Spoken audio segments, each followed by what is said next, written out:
Alright, let's look in this big backpack that I brought with me. Holy cow, is that loaded. It's mostly just tarp and sleeping gear, but let's get into it.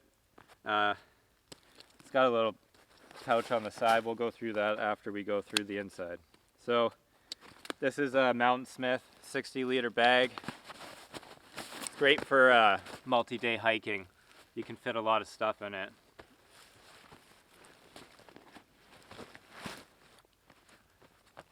Take off a pair of gloves. I'll go through what's on my belt too. Why don't we zip it open?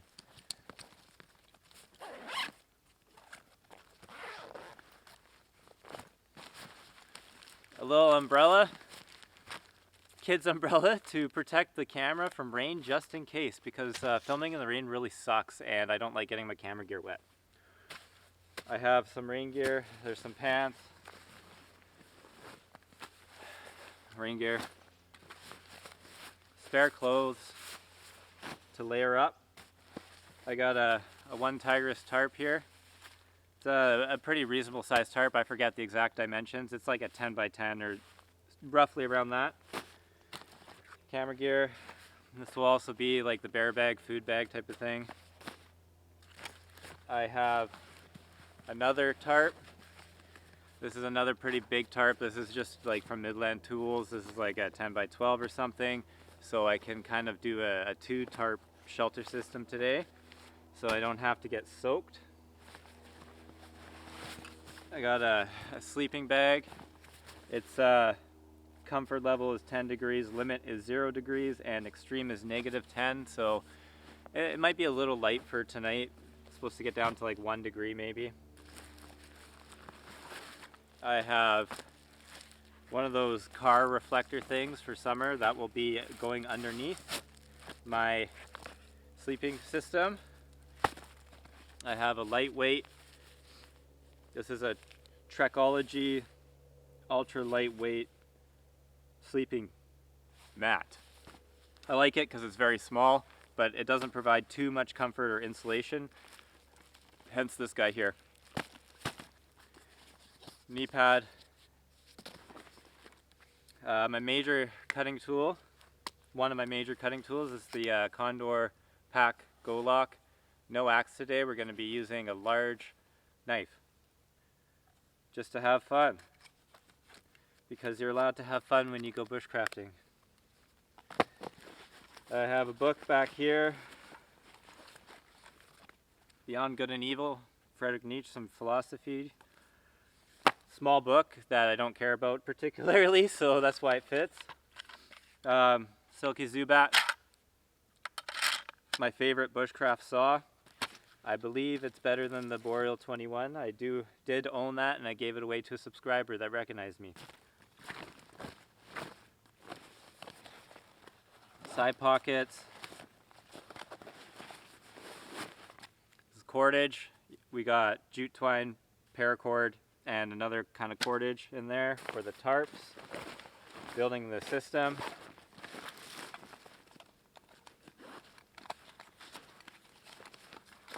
On the side here I have my cooking system, side of the pouch where you put your water bottles. I have a nested system here of a Stanley mug and one of those like Amazon mugs. I forget the brand of this, but they nest well into each other. Inside here, I have a little stove with a MSR. Get it out. A little bit of fuel just in case I want to make a coffee without making a fire. Like I said, it's a bit of a glamping trip for me.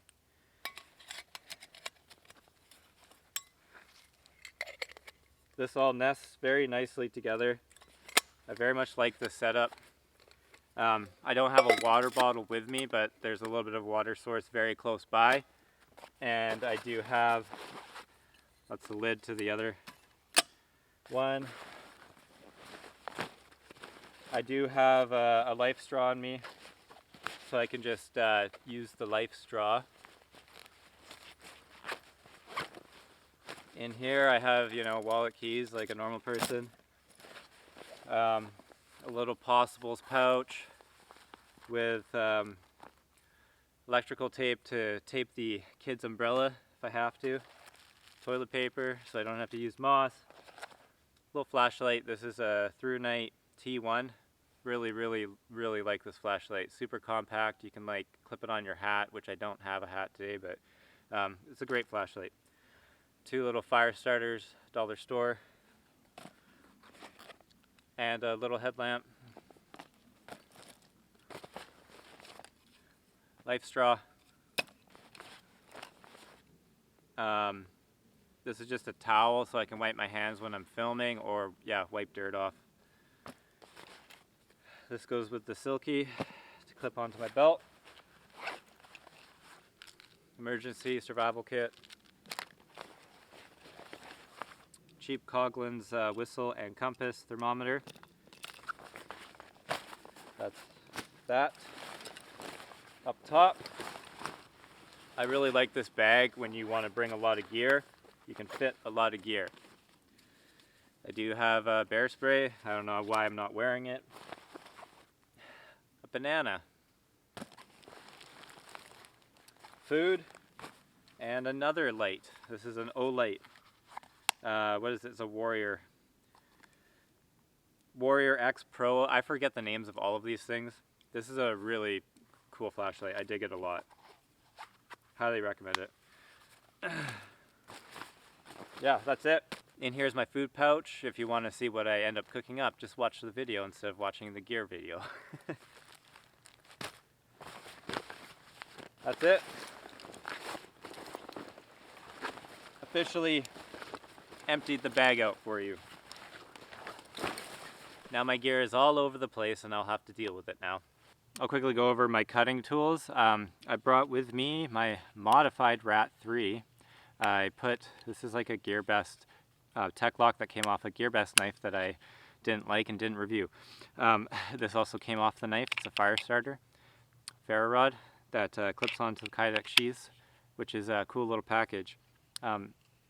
This is my modified Rat 3 that I did myself. It's kind of like reminiscent of the SE handle mod.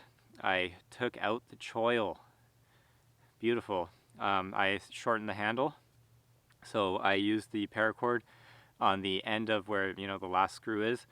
I put just a little bit of tape here. It actually is more for retention than it is for comfort for the sheath, because I did modify the handle. The sheath doesn't work quite the same.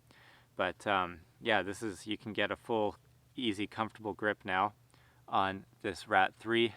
You can see I took the coating off, did a patina. Yeah, this is an old knife. I've had it for a while. So I've done some fun things to it to improve the retention. I like heated it up and clamped it with vice clamps. So yeah, the retention is now solid, especially with the hockey tape on it.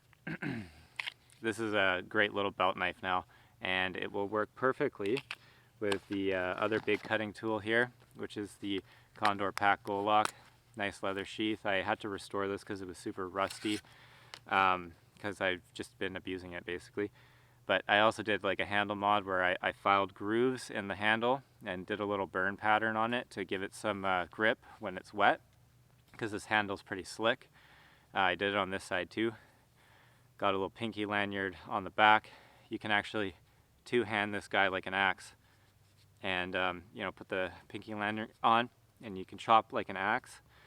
Super useful to not like blow out your arm with just single chopping, to be able to two-hand it. I mean, you could even like golf grip it if you wanted to.